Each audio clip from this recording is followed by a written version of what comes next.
Well, back in the 1960s, there was a group of people who were called the neoconservatives. This is not like how we talk about neoconservatives today, meaning people who are just sort of hawkish on foreign policy and pretty vague about the terminology. There were a group of people who had decided that they were conservative mainly because they were liberals who'd been mugged by reality. They didn't shift their social policy. What they really realized is that their policies with regard to crime and foreign policy had been a gigantic fail. Well, we are about to see a wave of people who are returning to reality because it turns out that the left has been mugged by reality and continues to be mugged by reality. And we're seeing it all over the spectrum. We are seeing it in the media. We are seeing it in politics. We are seeing it with regard to places like Disney. So yesterday, Chris Rufo, who's done just yeoman's work in exposing the political indoctrination that has now become part and parcel of the Disney brand, Rufo released tape that he had obtained of an all-hands Disney meeting reintroducing old and now new CEO Bob Iger. Now, Iger is very much to the left, so much so that there was talk a few years ago about the possibility that Bob Iger might actually throw his hat into the ring for the Democratic presidential nomination. There's only one problem for Bob Iger and his wild left perspectives on life, and that is that in taking over Disney again, the stock price of Disney has dumped completely. So Disney stock was about $183, 47 cents, September 17th, 2021. Today, it is at $94.69. So it has been sliced in about half over the course of the last year and a half or so. Not even year, about a year is really when it started to dump. And one of the reasons for this is because Disney decided to go woke. So part of this has to do with the dynamics of streaming and the fact that as the economy starts to slow down and people spend less money on entertainment and people go back to work, that they are picking up less streaming services, sure. But that does not explain why Disney has disproportionately been slapped directly across the chops by the American public. The reason for that is because Disney has made clear that its priorities are not your priorities. Now, there is no bigger old Disney fan than I. I am an enormous old Disney fan. And we owned all the tapes growing up. We used to listen in my house. I shared a room with 3 of my siblings, and my parents, to put us to sleep, would put on like a small cassette tape of the music from Beauty and the Beast, like every single night. The goal was to fall asleep before you hit the Gaston song where he sings about killing the beast. Right, that was the goal. But we were huge Disney fans, and that meant that the biggest treat in the world when I was a kid was mom and dad take us out of school and they take us to Disney. And that was like the best thing. And then when I became an adult and I had kids of my own, we became Disney annual pass members over in California. And then when we moved to Florida, one of the big draws was, okay, we still have Disneyland 2.5 hours away, which is awesome. And it's just fantastic. And again, I love all the old Disney product. I love the music. I love the movies. Like this is one of the great American companies of all time, Disney.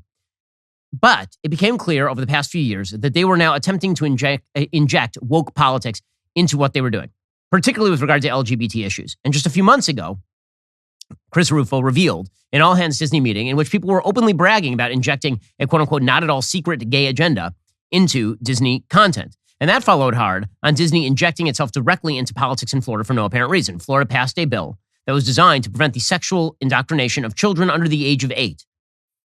The media immediately labeled it the quote-unquote don't say gay bill, but that, of course, is not what the bill says. The bill says you're not allowed to teach sexual orientation or gender identity to children under the age of 8. That is what the bill says. It was designed to prevent the indoctrination of kids into left-wing sexual values while they are very, very small children. And Disney originally had nothing to say about this. And then the media did what they usually do. They started calling up Disney and trying to pressure Disney because they recognize that the top executives at Disney are Democrats, and they recognize that a huge base of the Disney creatives are Democrats, and they recognize that a huge percentage of Disney employees are either gay or straight who are in favor of same-sex marriage, for example, and are all like sexually liberal, at least in their value system. And so they pushed Disney, and Disney caved. And Disney decided that they were going to inject themselves directly into politics, and they came out swinging against Governor Ron DeSantis and the Republican legislature, condemning the bill. And this prompted Governor DeSantis and the Republican legislature to say, well, hold up a second. You guys have special tax districts. You have special tax giveaways. You don't get to inject yourself into state politics and basically try to stump against the political party in power for your own benefit, while at the same time expect us to continue granting you all sorts of largesse. That's not something that we are willing to do. Now, you can make the argument that Governor DeSantis shouldn't have done that. You can make the argument that the Republican legislature should have left it alone, that basically corporations get to say whatever they want without any sort of consequence. There's only one problem with that. If that rule only applies with regard to the right, then all the corporations will be left-wing. And that is precisely what's been occurring over the course of the last 10 or 15 years. If you had said 15 years ago, the biggest corporations in America would be reflecting the most wild left social policies, everybody would have laughed at you. These were capitalistic corporations. Why exactly would they betray their audience that way? Not only that, many of these corporations were headed up by people who were business savvy and tended to be kind of conservative. So why would they do all of that? And the answer is that we had a wild asymmetry in terms of who was pressuring these major companies. The left was pressuring these companies were responding to the left, and the right was not answering in any way, shape, or form. Well, now the right has responded. And one thing that has happened is that not only have people like me and my family essentially disassociated from Disney, and we are not annual pass holders at Disneyland anymore. We used to subscribe to Disney Plus. We do not subscribe to Disney Plus anymore. That is not where my kids watch their entertainment because, frankly, I don't trust Disney with my kids. Disney used to be a place for innocence and childhood magic, and now Disney is a place where you go to see a lesbian couple in Lightyear, or you go to see a 16-year-old boy hit on another boy in the new Disney movie that came out last week.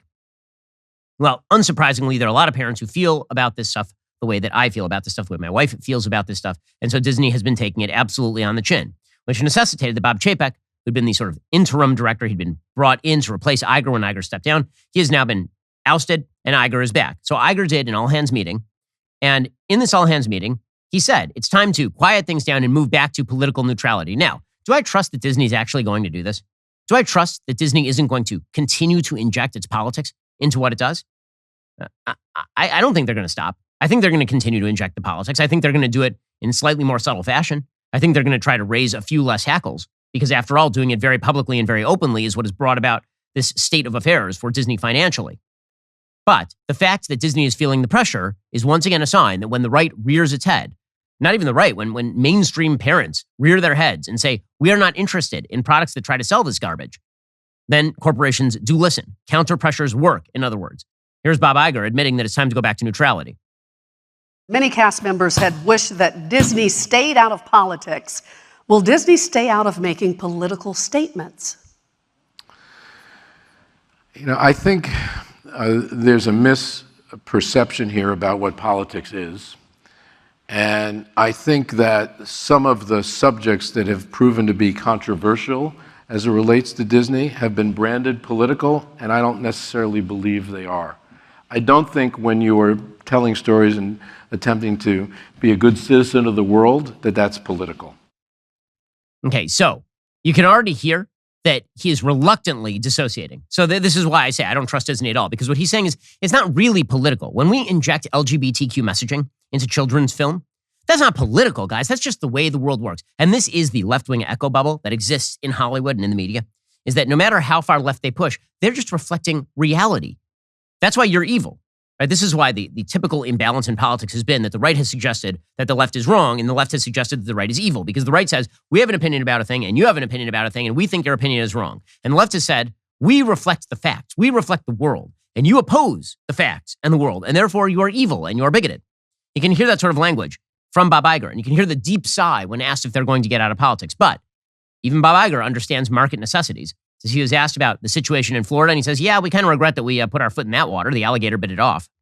Bob, have you given any thoughts on how to tackle the Reedy Creek situation in Florida? No. I have to get up to speed on that completely. Obviously, I followed the news. That development occurred after I left the company. I was sorry to see us dragged into that battle. And I have no idea exactly what its ramifications are in terms of the business itself. What I can say is the state of Florida has been important to us for a long time, and we have been very important to the state of Florida. That is something I'm extremely mindful of and will articulate if I get the chance. But I don't have the details at all yet about what the ramifications are of the decision that was made by the state of Florida and whether we intend to do anything about it. Well, good for Bob Iger for at least recognizing reality, even if through a glass darkly. You can see that he's not particularly happy about having to acknowledge that Disney shouldn't have gotten involved in Florida. Don't believe him, by the way, when he says he's not informed on this. Of course he's informed on this. He's the incoming, I know about it, and I'm not the CEO of Disney. So he clearly knows about it. But again, reality is a 2x4, and it clocked Mickey Mouse across the head. Bob Iger didn't stop there. He was asked specifically about the so-called Don't Say Gay bill, and once again, he sort of punted. All right, another virtual question. What is your stance on the Don't Say Gay situation? Well, first of all, our LGBTQ employees are very important to us, and we care deeply about them. That is a given. We also, when you tell stories, it's a delicate balance. You're talking to an audience, but it's also important to listen to an audience. It's important to have respect for the people that you're serving, that you're trying to reach, and not have disdain for it. Not have disdain for them. Wow. It seems as though the message is actually getting in. Now, again, it's a message that Bob Iger and Disney don't want to receive, but they're beginning to receive it. And the left is going to continue to receive these messages. As they run directly off the rails over and over and over socially, people are going to deliver that message over and over and over if there are interest groups, if there are parents, if there are citizens who are willing to stand up and just say, no, we're not going to consume the product that you're using in order to inject politics into my children. We're just not going to do that. If you do that, corporations will listen. Alrighty, guys, the rest of the show is continuing right now. You're not going to want to miss it. We'll be getting into the White House targeting Elon Musk while basically patting Apple on the head, despite Apple actually coordinating with the Chinese government. If you're not a member, click the link in the description and join us.